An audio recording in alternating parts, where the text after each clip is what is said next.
Posani Krishna Murali CID విచారణ ముగిసింది. దాదాపుగా 2 గంటల పాటు ఆయన్ను సిఐడి అధికారులు ప్రశ్నించారు. చంద్రబాబు, లోకేష్, పవన్ పై అసభ్యకర పదజాలంతో తిట్టడంపై పలు చోట్ల కేసులు నమోదయ్యాయి.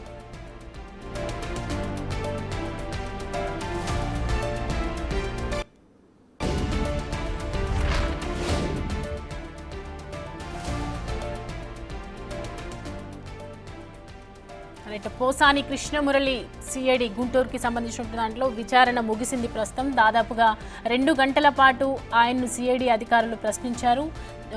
గతంలో చంద్రబాబు, లోకేష్, పవన్ పై అసభ్యకర పదజాలంతో దూషించినట్లు మాట్లాడడం పట్ల పలు చోట్ల కేసులు నమోదయ్యాయి.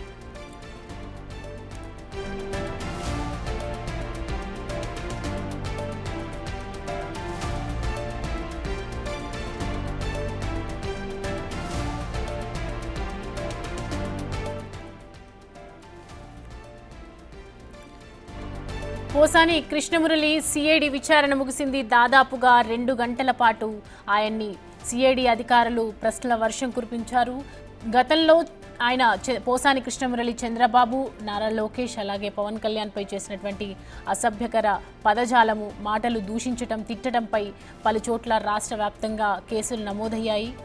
సో దానికి సంబంధించి ఇవాళ సిఐడి విచారణ కోరగా కోర్టు విచారణకు అనుమతించింది. సో ఇవాళ విచారణ చేపట్టారు.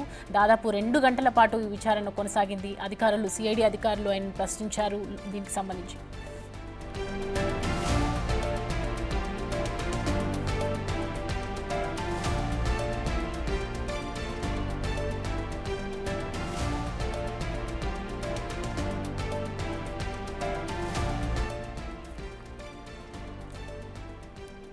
పోసాని కృష్ణమురళి సిఐడి విచారణ ముగిసిపోయింది. దాదాపుగా 2 గంటల పాటు ఆయనను విచారించారు సిఐడి అధికారులు.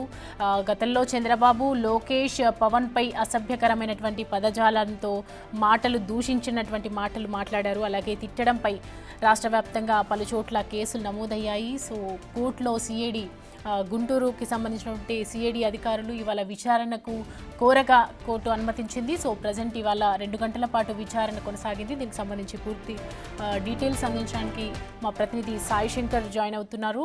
సాయి శంకర్, విచారణలో సిఐడి విచారణకు సంబంధించి అధికారులు ఎటువంటి ప్రశ్నలు అడిగారు, ఆయన ఎలాంటి సమాధానాలు ఇచ్చారు, విచారణకు సహకరించారా?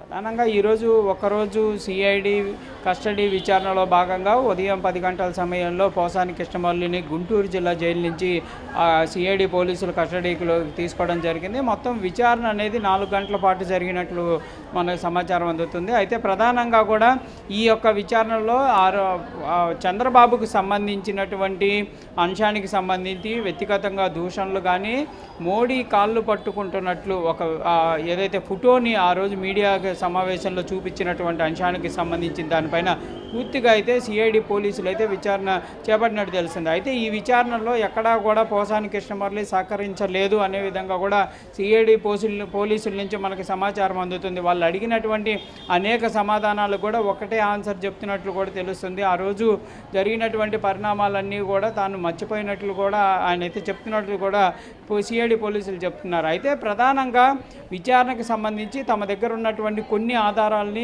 పోసాని కృష్ణమురళి ముందు ఉంచి సిఐడి పోలీసులు అయితే విచారణ చేపట్టినట్టు తెలుస్తుంది. అయితే దానికి కూడా ఆయన పూర్తిగా సహకరించినట్లు కూడా లేదనే విధంగా తెలుస్తుంది. ప్రతిదారి కూడా ఆయన ప్రస్తుతం ఎదుర్కొంటున్నటువంటి కేసులకు సంబంధించినటువంటి అంశంలో తీవ్రంగా ఇబ్బంది పడుతున్నట్లు కూడా పోలీసుల ముందు, సిఐడి పోలీసుల ముందు చెప్తున్నట్టు తెలుస్తుంది. తనకు ఎలాంటి సంబంధం లేకుండా ఈ కేసుల్లో ఇరుకుస్తున్నారనే విధంగా కూడా సిఐడి పోలీసులకు అయితే పోసాని కృష్ణమురళి చెప్పినట్లు కూడా తెలుస్తుంది. అయితే ఈ విచారణ అంతా కూడా లాయర్ సమక్షంలో జరిగినట్లు కూడా క్లియర్గా సిఐడి పోలీసులు చెప్తున్నారు. ఎక్కడా కూడా పోసాని కృష్ణమురళిని ఇబ్బంది పెట్టినటువంటి పరిస్థితి లేదు.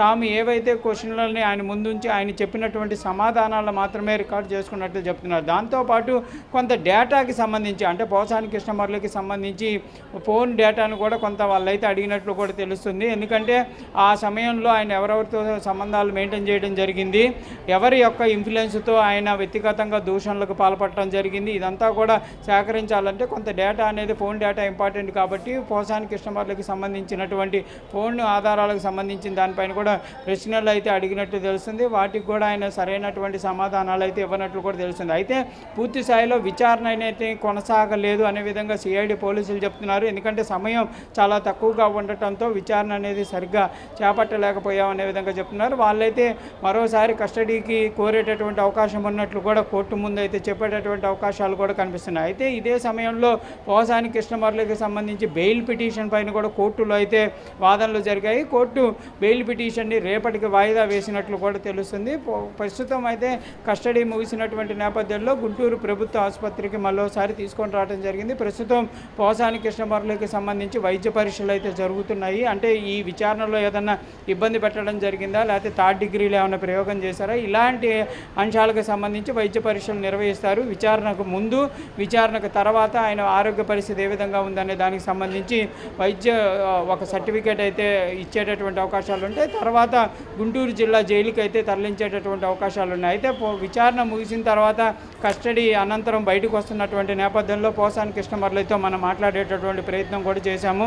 ఈ కేసులకు సంబంధించినటువంటి అంశమైన బిగ్ టీవీ కూడా ఆయన ప్రశ్నించినటువంటి పరిస్థితి ఉంది. కానీ ఆయన ప్రతిదానికి కూడా మౌనం దాల్చడం జరిగింది. దాంతోపాటు మీడియాను చూడగానే దండం పెడుతూ కూడా ఆయన అయితే మీడియా వైపు చూసినటువంటి పరిస్థితులు ఉన్నాయి. ప్రధానంగా ప్రతిరోజు కూడా మాస్క్ పెట్టుకొని బయటకు వచ్చేటటువంటి పోసాని ఈరోజు మాత్రం మాస్క్ తీసివేసి వెహికల్లో బయటకు వచ్చినటువంటి పరిస్థితి అయితే మనం గమనించినటువంటి పరిస్థితి ఉందనే విధంగా చెప్పచ్చు. మొత్తంగా మాత్రం ఈ కేసుకు సంబంధించి రిలాక్స్ అయ్యేటటువంటి అవకాశాలు ఉన్నాయనే విధంగా కూడా పోసానికి సంబంధించినటువంటి వాళ్ళైతే చెప్తున్నటువంటి పరిస్థితులు అయితే ఉన్నాయనే విధంగా ప్రస్తుతం చూడొచ్చు. వైద్య పరీక్షల అనంతరం కూడా పోసాని కృష్ణమురళిని గుంటూరు జిల్లా జైలుకి అయితే తరలిస్తున్నటువంటి పరిస్థితులు ఉన్నాయి. వైద్య పరీక్షలు పూర్తయ్యాయి. ప్రస్తుతం మనం పోసాని కృష్ణమురళికి సంబంధించి కూడా మనం గమనించవచ్చు. ప్రస్తుతం కూడా పోసాని కృష్ణమురళికి సంబంధించి కూడా మనం ఆయన మీడియాను చూడగానే దండం పెడుతున్నటువంటి పరిస్థితిని కూడా మనం గమనించవచ్చు. ప్రస్తుతం గుంటూరు జిల్లా జైలుకి అయితే పోసాని కృష్ణమురళిని తరలిస్తున్నారు. ప్రధానంగా కూడా ఈరోజు జరిగినటువంటి విచారణ అంతా కూడా 4 గంటల సమయం పాటు కొనసాగటం జరిగింది. మొత్తంగా అనేక ప్రశ్నలకు సంబంధించి సిఐడి పోలీసులు అయితే విచారణ జరిగినట్లు కూడా తెలుస్తుంది. సాయి శంకర్, సో ప్రజెంట్ మనం చూస్తున్న ఇప్పుడు జైల్లో ఉన్నారు. ఆయన పిటిషన్ల మీద పిటిషన్లు వేస్తున్నారు బెయిల్కి సంబంధించి. ఇటేమో సిఐడి అధికారులకు సహకరించట్లేదు. సో సిఐడి అధికారులు ప్రస్తుతం ఏం తీసుకోబోతున్నారు, ఎలాంటి నిర్ణయం తీసుకోబోతున్నారు, ఏమైనా చెప్తున్నారు అధికారులు పోసానికి సంబంధించి? అంటే ప్రధానంగా సిఐడి అధికారులు అయితే ఒక అంశాన్ని చెప్తున్నారు. మొదటి రోజు అంటే ఈ కేసులకు సంబంధించి మొదటి రోజు ఏదైతే జరిగినటువంటి అంశాల్లో పోసాని కృష్ణమురళి మాట్లాడినటువంటి విధానం కానీ, తర్వాత జరుగుతున్నటువంటి పరిస్థితుల్లో పోసాని కృష్ణమురళి మాట్లాడుతున్నటువంటి విధానం కానీ అంతా కూడా డిఫరెన్స్ అయిపోయింది. ఆయన సైలెంట్ మోడ్లోకి వెళ్ళారు. ఎక్కడా కూడా ఆయన మాట్లాడుతున్నటువంటి పరిస్థితి లేదు.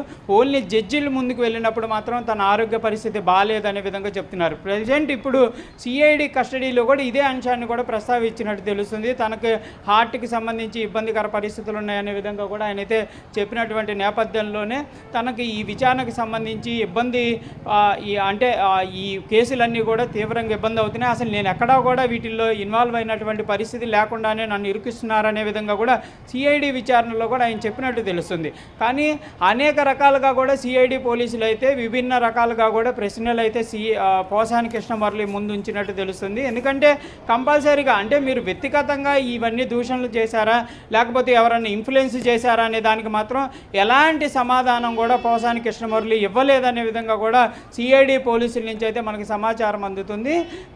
ఈ కేసులకు సంబంధించినటువంటి అంశంలో వాళ్ళు అడిగిన అనేక క్వశ్చన్లలో కొన్నిటికి మాత్రమే సమాధానం చెప్పడం, మిగిలిన వాటికి దాటవేసిన పరిస్థితుల్లో కూడా ఉన్నట్లు తెలుస్తుంది. కానీ ఎవరన్నా ఇన్ఫ్లుయెన్స్ చేశారా, ఎక్కడి నుంచన్నా ఈ కేసుకు సంబంధించిన దాంట్లో మిమ్మల్ని ఇబ్బంది పెట్టి లేకపోతే మాట్లాడించడం జరిగిందా, లేకపోతే మీరే పొలిటికల్గా ఇన్ఫ్లుయెన్స్ అయ్యి లేకపోతే మైలేజ్ వస్తుందని మాట్లాడారా అనేటటువంటి క్వశ్చన్లు అడిగితే వాటికి మాత్రం ఎలాంటి సమాధానం చెప్పలేదనే విధంగా తెలుస్తుంది. ఎందుకంటే అంతా కూడా ప్రీ ప్లాన్డ్గా ఆయన ప్రిపేర్ అయ్యి లాయర్ల యొక్క గైడెన్స్లోనే మాట్లాడారు, ఆన్సర్లు చేశారు అనేది మాత్రం ప్రాథమికంగా వాళ్ళు చెప్తున్నారు. చూడాలి మరి మరోసారి విచారణకైతే కోరేటటువంటి అవకాశాలు ఉన్నాయి. మరి కోర్టు అయితే యాక్సెప్ట్ చేస్తుందా, లేకపోతే ఈ రోజుతో కస్టడీ ముగిసినట్లు కూడా కోర్టు చెప్పేటటువంటి అవకాశాలు ఉంటాయనేది కూడా మనకు రేపు తెలిసే అవకాశాలు ఉన్నాయి. ఎందుకంటే ఈరోజు బెయిల్ బెయిల్ పిటిషన్ రేపటికి వాయిదా పడింది కాబట్టి రేపు కూడా దీనికి సంబంధించి ఏదైతే కోర్టులో వాదనలు జరిగేటటువంటి అవకాశాలు ఉంటాయి, కంపల్సరీగా మరోసారి మాత్రం విచారణకు అయితే కోరేటటువంటి అవకాశాలు అయితే స్పష్టంగా కనిపిస్తుంది.